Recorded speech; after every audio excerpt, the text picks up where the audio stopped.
falou sobre o especialista de gerenciamento de risco, melhor dizendo, né, Leandro? Conta pra gente, então, o que ele falou sobre essa investigação. Muito boa tarde.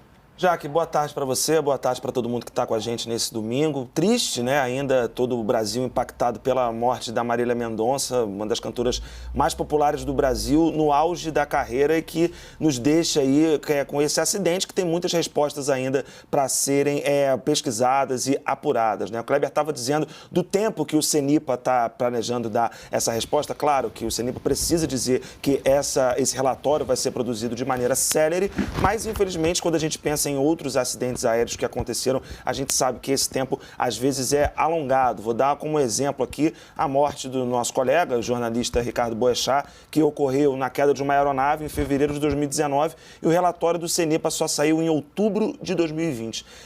Sobre isso, sobre essa demora de tempo para a resposta sobre o que efetivamente aconteceu e levou a essa tragédia, sobre o que o CENIPA precisa mostrar agora, eu conversei com o Gerardo Portela, que é um dos principais especialistas em gerenciamento de risco no Brasil, e ele afirmou que o ponto central dessa investigação do CENIPA é mostrar se houve uma falha humana ou uma falha material. O que vai aparecer também, e ele destacou isso como um ponto de muita relevância, é se foi reportado por outros pilotos de avião, moradores ali da região onde aconteceu esse acidente, enfim, se alguém reportou aos órgãos responsáveis que ali havia uma estrutura que colocava aeronaves em risco. Ele falou que isso precisa ser checado, segundo ele, e precisa ser apurado efetivamente se os órgãos responsáveis por monitorar e receber esse alerta, se ele houve, se esses órgãos foram corretos, se agiram de maneira célere, caso tenham sido informados desse problema. A pergunta que o Gerardo Portela se coloca e que o CENIPA terá que responder, resumindo, é a seguinte: se sabia ou não que naquela área havia um fio de alta tensão, alguma estrutura que poderia causar um acidente.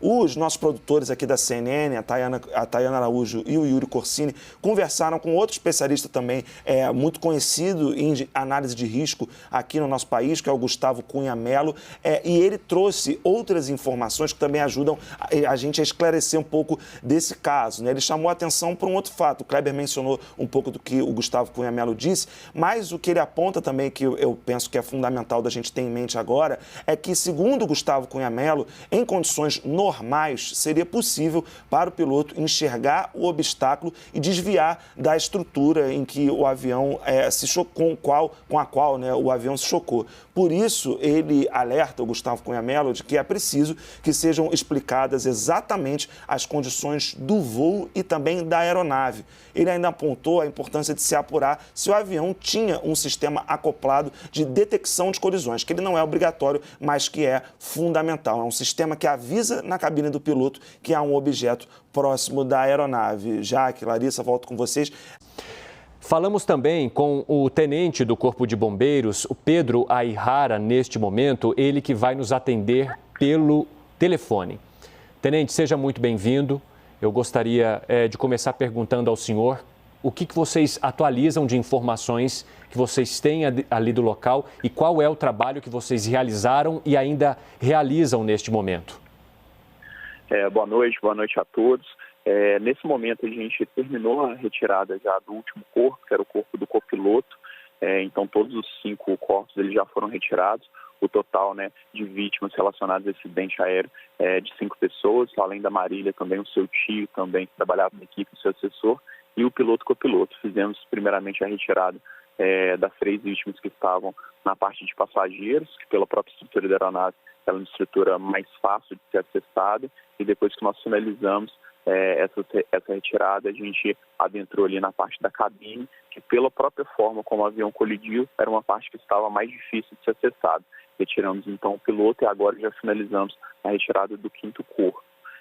Já fizemos também todo o trabalho de eliminação do risco de incêndio, uma vez que no momento do impacto muito combustível vazou aqui no local, como é uma área de cachoeira aqui, Cachoeira de Piedade, acabou que o combustível ele se dissolveu aqui na própria água aqui do curso d'água. Então, nesse momento, em relação ao trabalho de retirada dos corpos, já foi finalizado e a gente permanece aqui no local fazendo todo o monitoramento em relação à questão da aeronave, para garantir que a gente não tenha nenhum acidente decorrente.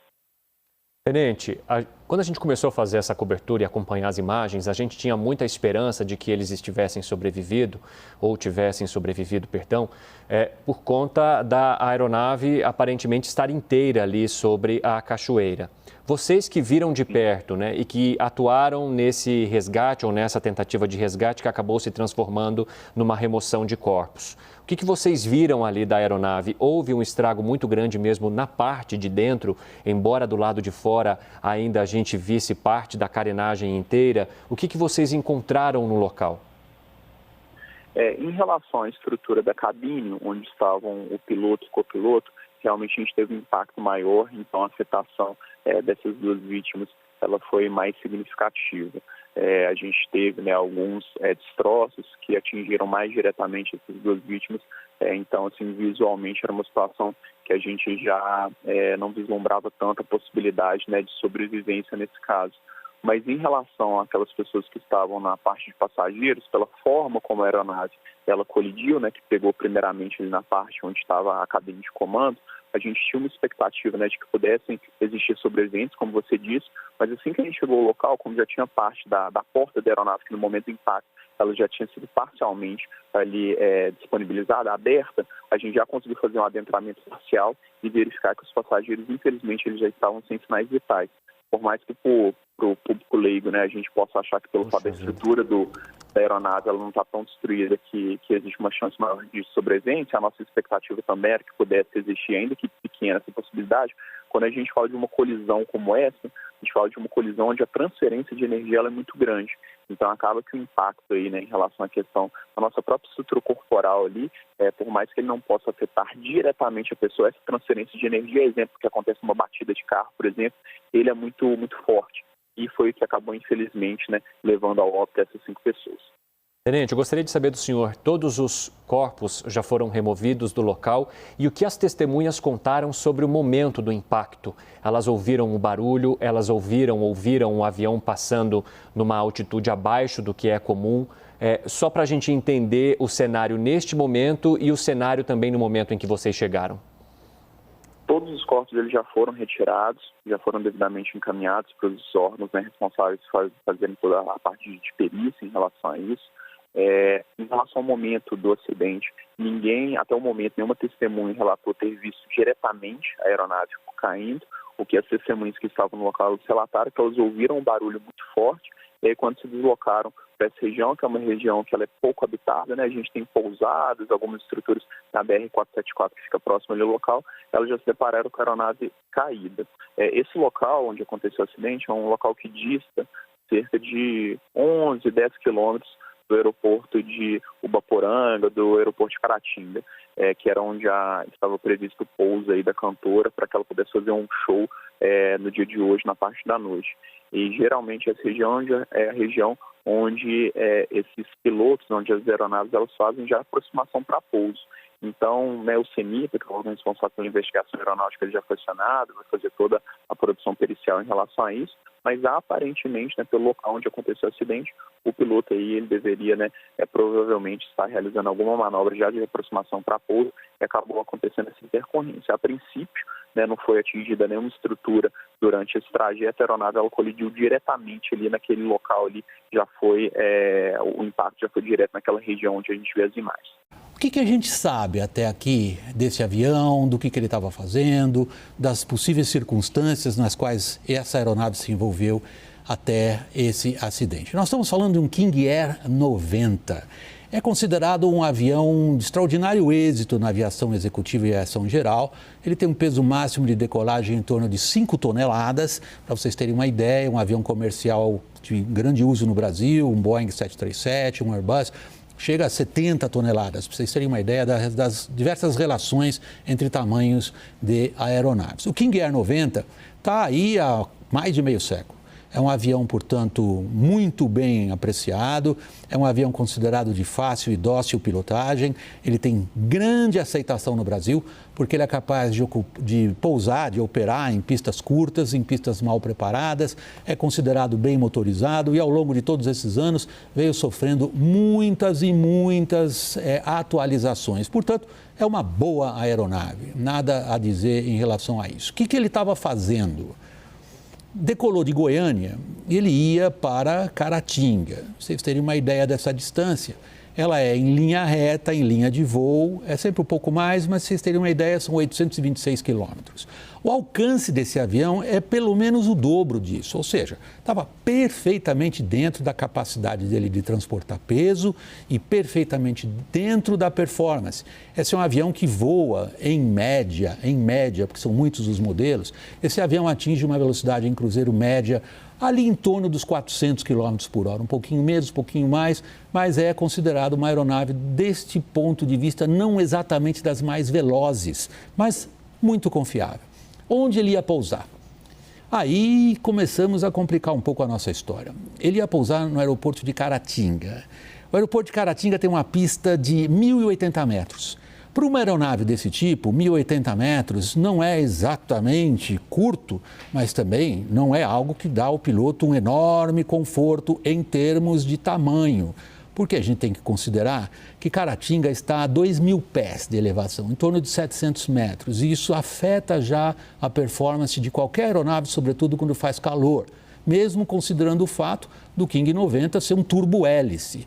Portanto, ele é menos suscetível a essas variações do que os pilotos chamam de altitude e densidade do que um avião que opera com motores a pistão. Voltando à questão de Caratinga. Vocês estão vendo os morros em volta dessa pista? Piloto nenhum gosta disso.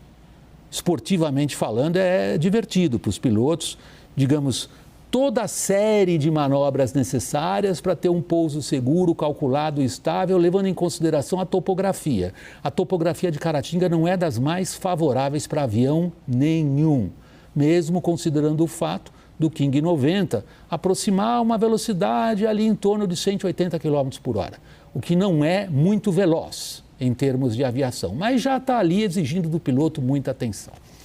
Prosseguimos então. Que distância do aeroporto esse avião se acidentou? Vamos conferir. Isto é fácil, isto é um fato, isto não é interpretação. São pouco mais de 4 quilômetros, 4.000 e poucos metros. Isso aí a gente mede em qualquer desses aplicativos da internet, sabe-se exatamente o local do acidente, sabe-se exatamente o local do aeroporto. Portanto, esta medida é razoavelmente exata. Local do acidente, 4 quilômetros da pista. Isto significa uma aproximação de mais ou menos, um pouco menos, os pilotos falam sempre em milhas náuticas, de mais ou menos, um pouco abaixo de 3 milhas náuticas. Qual é o problema ali? É que exatamente no ponto em que as aeronaves costumam ficar alinhadas com o eixo da pista, que é onde ele caiu, há fios de alta tensão. Vamos conferir. Esses fios estão perfeitamente registrados. Estamos vendo os fios através do aplicativo Google Earth. Qualquer um de vocês pode conferir o que nós fizemos. Fios presos a torres de alta tensão deste porte, mais ou menos 35 metros de altura tem uma torre dessas. Então, podemos considerar que os fios estavam, no mínimo, a 35 metros acima do solo e vamos considerar que as torres, por sua vez, estavam em cima de morros que também têm uma elevação. Esse cálculo razoavelmente, digamos, bruto que nós estamos fazendo, permite, porém, que a gente veja uma outra questão. E aí nós começamos a falar diretamente do acidente.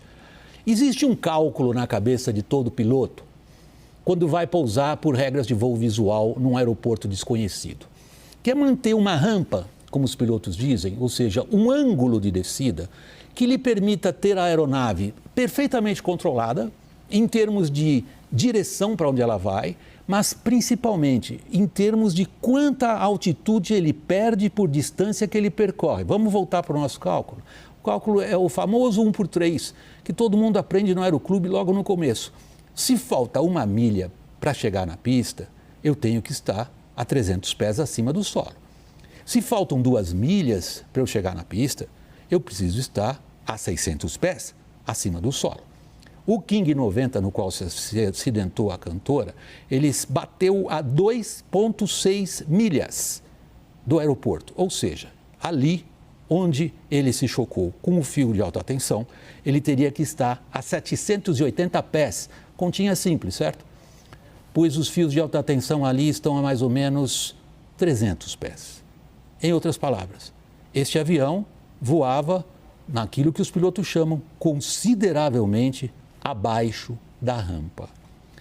Nós queremos trazer um vídeo para vocês que circula nas redes sociais, tirado da cabine de um outro avião de pequeno porte, um bimotor também, nada a ver com esse King, para vocês terem uma ideia da sensação do piloto nesse momento de aproximação com essa, olhem bem, à esquerda está sentado o comandante, o avião é um Baron, é um avião a pistão, bimotor, muito bem consolidado. Olhem para baixo, à esquerda, vocês vão ver a estrada e a cachoeira ali na frente. É nesse ponto que ele bateu no fio de alta tensão. Este avião, o Baron, passou, como a gente diz na aviação, alto. O King passou ali baixo, em termos relativos. Olha a cachoeira ali onde o King caiu. A câmera agora vai levar o olho de vocês em direção à pista que os olhos treinados de um piloto conseguem identificar lá na frente, lá longe no horizonte. É esta a visão que o piloto queria ter. Vamos ver do ângulo invertido agora? Eixo invertido? Como é que é estando na pista e vendo um avião, nesse caso é um King Air, se aproximar? Percebam que esses morros, para quem não é da região, para quem não conhece, dão inevitavelmente um nervosismo muito grande em qualquer piloto.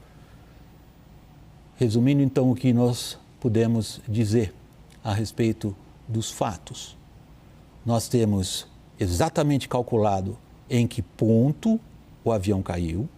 Nós sabemos que à altura do solo os fios de alta tensão se encontram e a empresa confirma que o avião atingiu o fio de alta tensão. Nós sabemos pelas regras de 3 simples qual teria sido o ângulo ideal de descida e aí é um fato do qual a gente não pode fugir.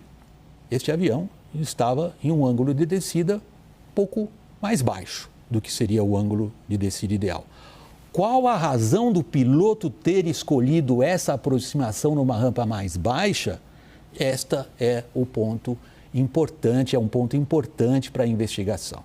O fato é que ele estava numa rampa mais baixa, num lugar talvez... Isso aí os pilotos falam por experiência própria, conversamos com os pilotos que operam em Caratinga, é um aeroporto que exige um bom conhecimento da localidade e que psicologicamente nos pilotos às vezes traz essa necessidade, deixa eu ficar um pouquinho mais baixo, mas isso daí é da minha parte, apenas supondo. É impossível escapar da emoção que isso daí causa.